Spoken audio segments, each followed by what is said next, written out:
Last week we kind of launched the second half of Ephesians. The first half is a bunch of why statements. These are important theological statements about what God has done in us, done for us, who He is, who we are in Jesus.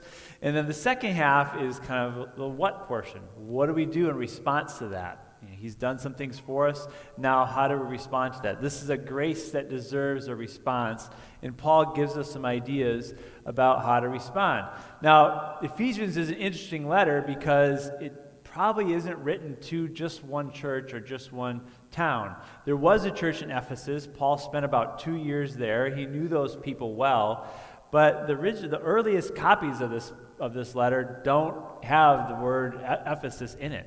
So it's likely that it was routed through a bunch of churches that were doing pretty well.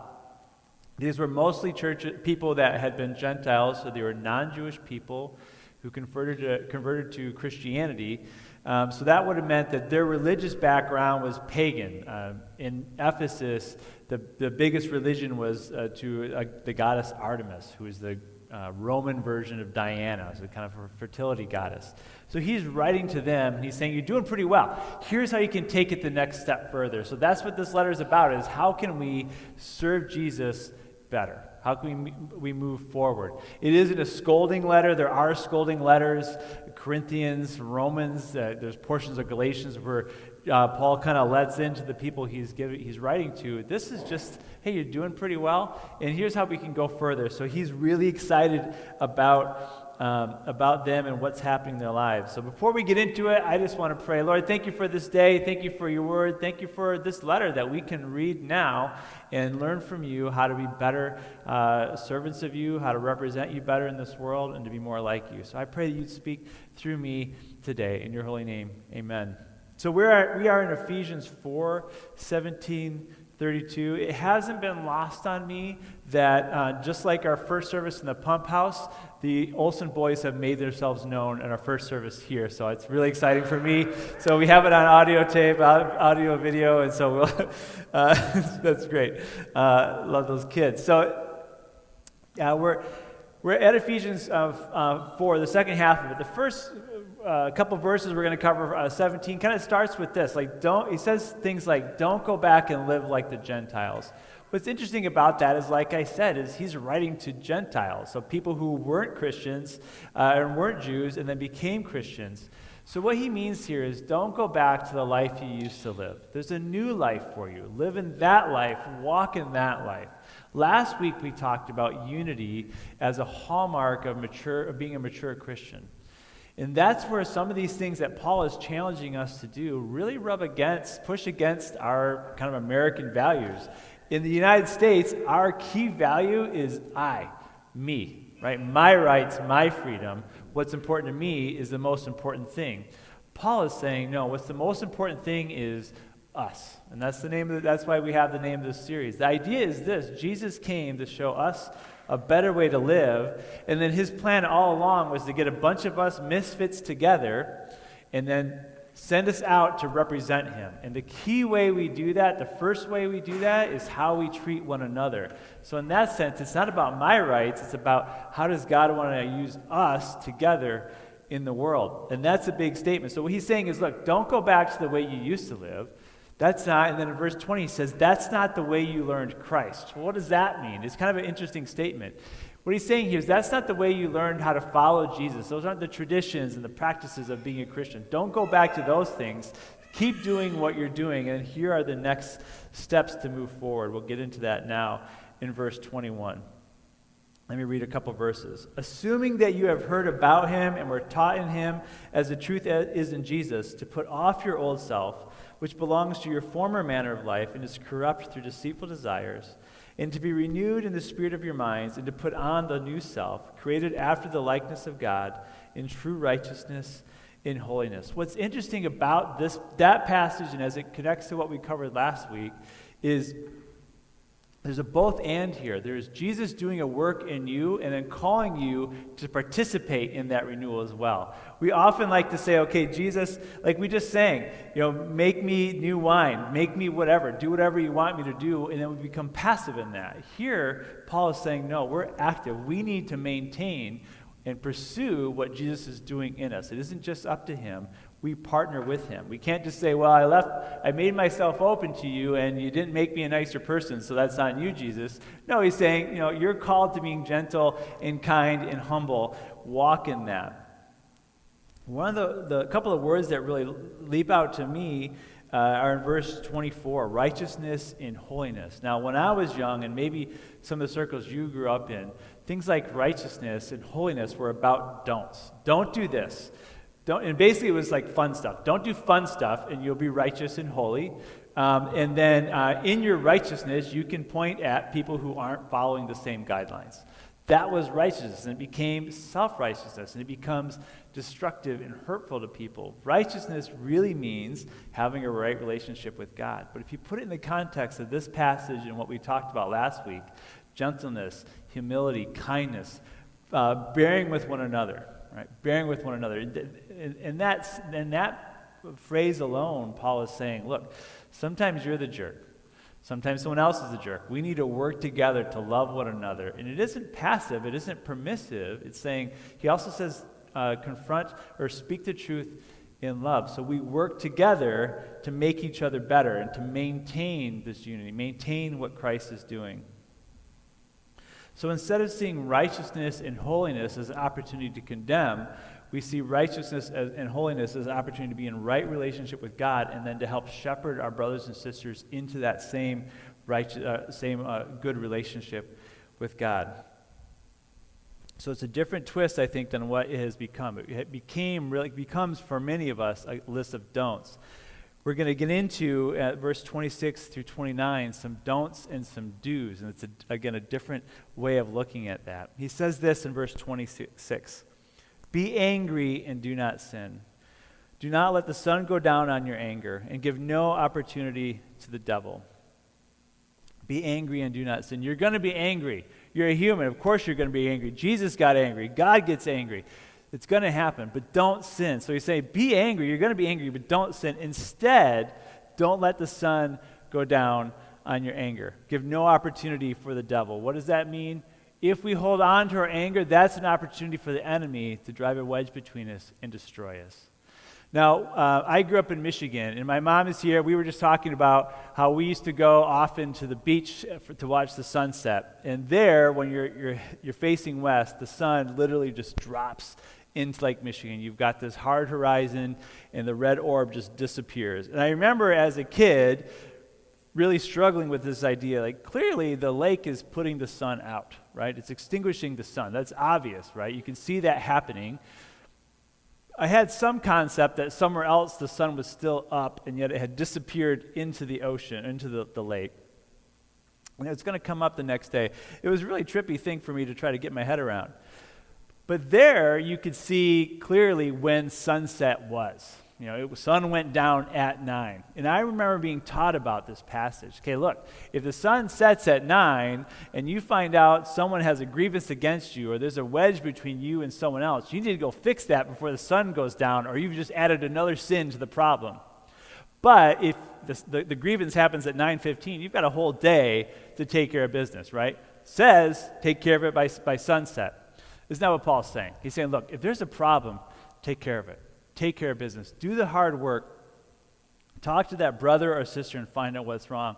Be open to the possibility that it's you. You might be the jerk. Maybe they're the jerk. Maybe they're the problem. But you confront that in humility and in gentleness, in an understanding of the grace that you've received, so have thee. And that is where you start from. You start from a perspective of not what are my rights, what are my feelings, but what's the best for us. Right? What's the best for us? How do we move forward? How do we move forward in representing Christ together better? Don't let the sun go down. Don't let it just fester. Take care of it. It doesn't have to be exactly as the sun just drops below that lake horizon, but take care of it. Then he goes on, and this next verse is, I admit, it's kind of a weird one, and it's a confusing one. It says this, let the thief no longer steal, but rather let him labor, doing honest work with his own hands so that he may have something to share with anyone in need. Now, I don't think it's weird in concept. It makes sense to tell people you shouldn't steal. That's a good thing. And it makes sense to say, hey, if you can work, you should work. And if you have some extra, it's good to be generous. Those aren't weird thoughts. The placement of it is kind of weird. And I read 3 or 4 commentaries trying to get a sense of what is Paul saying and why is he saying it here. Again, he's not addressing a church that has a lot of thieves. So it's not like he got a letter from someone that said, hey, the church in Ephesus, those people are stealing left and right. You got to deal with it. He's not doing that. He's just saying, hey, don't steal. Instead, do this. So this is, again, these are couplets. These are, don't do this, do this. It says, don't steal. Instead, work. And then if you have some extra, use that extra to be a blessing to others. Take care of the people around you. Use that to enter into redeeming the world and making it a better place for people. Look after one another. Now, in a couple weeks, we're going to talk about a little bit more the assumed audience for this letter. Paul, there's a difficult passage coming up in a couple weeks, but in it, Paul addresses men, women, children, and servants. What would happen at this time for a church service is they would gather together like this. They would sing songs. They might have a meal. We're going to have a snack afterwards. They might have communion. They would pray together. They would talk about their needs and their problems, things that were going on in their lives. They might pray for each other. They might say, hey, you've got this problem. Your lawnmower's broken. You can borrow my lawnmower. I don't know, maybe that happened. I've got a lawnmower that is probably dates to about this time, so it's possible that they use a lawnmower like mine. But then they would read from the Old Testament, specifically the first 5 books of Moses, the Pentateuch, and reading the law. And then they would read from letters like this one from Paul, and they'd try to work it out. What is Paul saying? Even Peter says these letters are kind of confusing. But they would read them and try to see what is God saying through this letter. How do we apply it? Paul is addressing men, women, children, and servants. So all levels of society were in attendance, and he's assuming they're all hearing it. Okay, and so what he's saying is there's maybe different kinds of theft involved here. You know, there might be the petty theft of the servants, just stealing things here and there, and there might be the white collar theft. It's also, remember, he's writing to people who were Gentiles, who had been previously in pagan religions, and so he's saying, look, that's a different way of living. You've been called to something better, something different. So it isn't necessarily that theft is a specific issue. What he is saying is theft, these kinds of things, destroy trust, destroy community. Don't do that. Instead, take responsibility, work, and then be generous. And then he goes on in verse 29. Let no corrupting talk come out of your mouths, but only such as is good for building up, as fits the occasion, that it may give grace to those who hear. No corrupting talk. These are, again, these couplets. Don't do this, do this. It isn't just a list of a list of things that we can measure someone and condemn them. He's saying, no, here's a positive thing. Do this constructive thing. Don't tear each other down with the way you talk. Don't wreck people. Don't dismiss people. Don't tear them down. Lift them up. Build them up. Now, I'll admit, it can be kind of fun to tear people down, right? It can be kind of good sport, and it's pretty easy. It's a lot harder to build people up. It takes a lot more energy, a lot more intentionality. Paul's saying, do that. This is how we represent Christ. Give grace to those who hear. You're part of that redemption, that reforming work in the world. You're part of representing Christ, and the way you talk is part of that. The thing that these have in common is all these things drive wedges between us. And this isn't an exhaustive list. Don't think for a moment that, well, if I don't really sit in my anger, I don't steal stuff, and my speech is pretty pure, well, then I'm off the hook. I have no areas of growth. No, this isn't an exhaustive list. These are lists of things that destroy community, that hurt relationships. I mean, has anyone been around someone who yells a lot, who's just angry all the time? And at first you might say, okay, you kind of went off the handle, you apologize, I'll forgive that. But now I've noticed a pattern. You do this all the time. This is how you deal with conflict, and I just don't want to talk to you. I don't want to enter into that. And now there's distrust, and there's an emotional distance, and our ability to be used together is diminished because of your anger. Anyone have something stolen? We have. In the cities, we lived in Minneapolis, and we lived in some city neighborhoods. And I'll admit, sometimes I would have something that I didn't want anymore, but it wasn't worth taking to Goodwill, and it wasn't worth selling on Marketplace or Craigslist, so I would just put it in the alley. And sure enough, within a day or two, most of the time it would disappear. And that was fine. But one time, I remember Isaac, our son, we'd been given a bike for him. So he was, I don't know, 5 or 6, something like that, maybe 8. And I left it in the backyard, and I shouldn't have, and it disappeared. And it was really sad. It was a big bummer, right? It was a big bummer. Someone stole this bike. We didn't have the finance to just replace it. And it was a good bike. It was a really good hand-me-down kind of bike. What that did is it makes you wonder, who stole it, right? Was it a neighbor? Did one of my neighbors see it get stolen and not say anything to me or to that person? Now you begin to look at people around you with suspicion, right? So he's saying, look, don't do these things. These things destroy community, destroys your ability to represent Christ. It destroys your ability to be the best you or y'all you can be. Or you ever spend time with someone who tears people down? We have a friend who just started a new job, and when she interviewed for the job, it's here in town. When she interviewed for the job, the hiring supervisor was speaking badly about the people that became her colleagues. So in the interview, she's hearing just kind of trash about people just that she could see. And then as she started working, that behavior continues, and so there's just a lot of gossip. Well, at first, you can kind of feel kind of cool. You're kind of brought into the inner circle. Maybe I'm kind of, she trusts me, she's telling me things.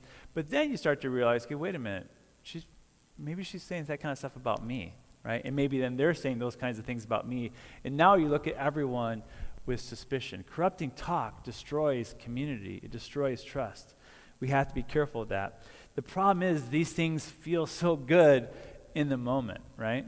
Last week, I challenged everyone in this theme of unity to not lash out online. Right? We've got this meme culture where we like to just post angry responses to things. This is part of why this country is struggling so much is we can't really talk about things. We just, take pot shots at each other. Well, I was like, don't do that. It's tempting. It feels so good. It's so cathartic to hit post and just to say, there, I got you. But don't do that. And it's a struggle for me. And then, so we filmed that on Friday. And it was within a couple days, maybe Sunday afternoon, someone I know, someone I've respected for a long time, who I do see things differently than, posted something that just made me mad. I just was angry. Something welled up in me, and I was just so. And I started writing, and I could hear myself talking to you. No, I'm going to do it. And I write it, and I would edit it, and I would, okay, that's better. That's good. Good them. And so I'm editing, I'm trying to make it good, maybe soften it a little bit. And I came so close to hitting post, but I didn't. So I feel good about that. My heart was in the wrong place. My heart towards this guy probably deserves a conversation, but in the moment, I at least behaved myself well. This corrupting talk can be destructive. Now, that doesn't mean I shouldn't have a conversation with him. We are supposed to speak the truth in love. But I wasn't doing that. I was speaking the truth in anger. I was speaking out of anger in a way that was going to embarrass him or create a ridiculous online argument. You've maybe heard of those, right, with people just posting back and forth and it's just stupid, right? Trying not to do that. Trying my best not to do that. I don't want to embarrass my God. I don't want to embarrass myself or my family. I don't want to misrepresent myself. And I don't want to damage my relationship with that person. I do love and respect him. I just disagree with him significantly. So I had to pull back. These things breed distrust and disunity.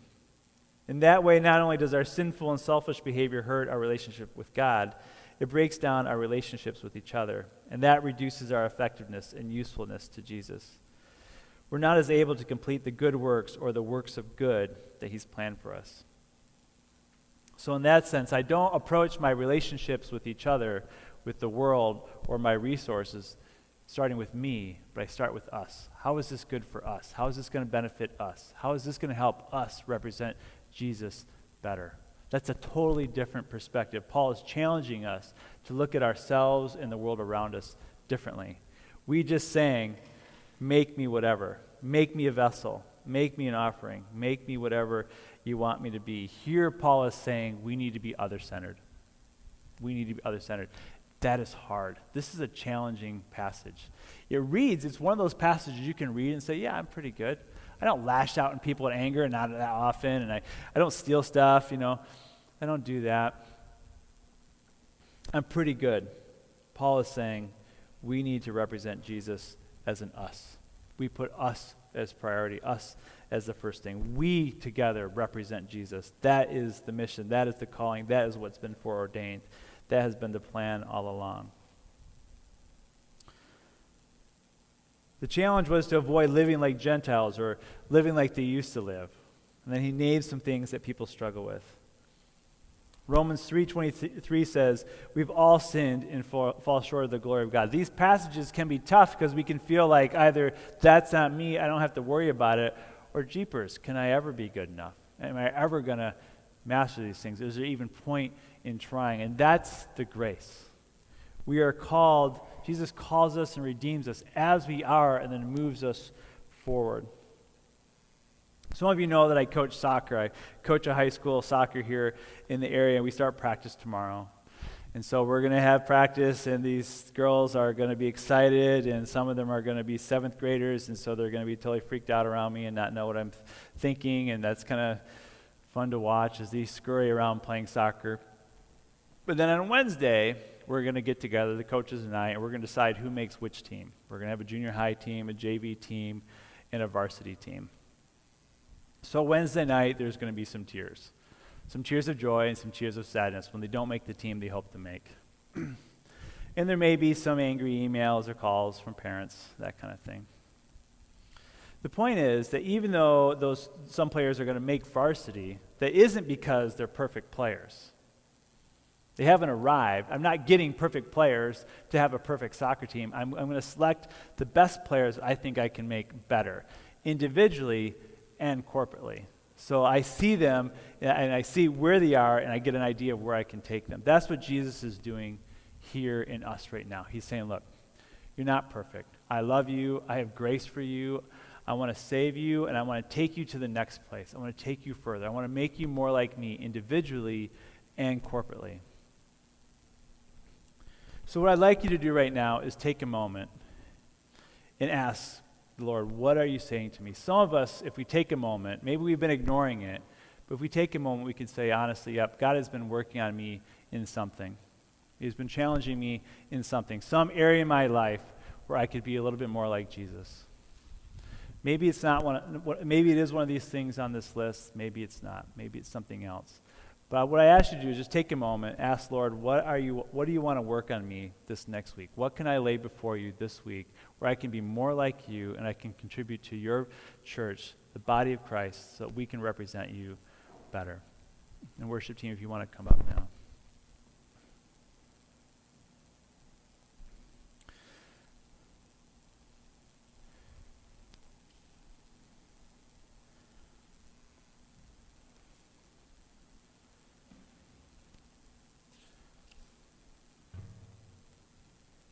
This is the grace. We are called to follow Jesus, to be like Jesus, and to represent and serve Jesus, right? As we are, imperfect, right? Needy, broken, right? And yet we're called to do something great. We are called to represent Jesus in the world. We do that together by prioritizing us. And yet we all need corporately and individually work. So we lay that before him, not because we're feeling beaten down, but because Jesus is trustworthy. Jesus loves us, and he wants to make us better, and he wants to work through us to make the world better. That is so graceful, right? The grace continues. It doesn't end. It isn't simply a matter of being perfect. It isn't that at all. It's a matter of, Jesus, thank you. How can I be more like you now? Make me whatever, as we sang. Let me pray. Lord, thank you for this day. Thank you for this word. Thank you for the opportunity to be honest before you, before my brothers and sisters. We all have work that needs to be done. Thank you for being faithful and kind and gentle enough to do that, to speak the truth in love to us. Help us to do that better here in this church amongst one another. Help us to love one another better. Help us to represent one another better. And help us to serve you and represent you better throughout this community. We love you. We want to serve you. We want you to glorify through us. We give ourselves to you. Please continue to work in us. In your holy name, amen.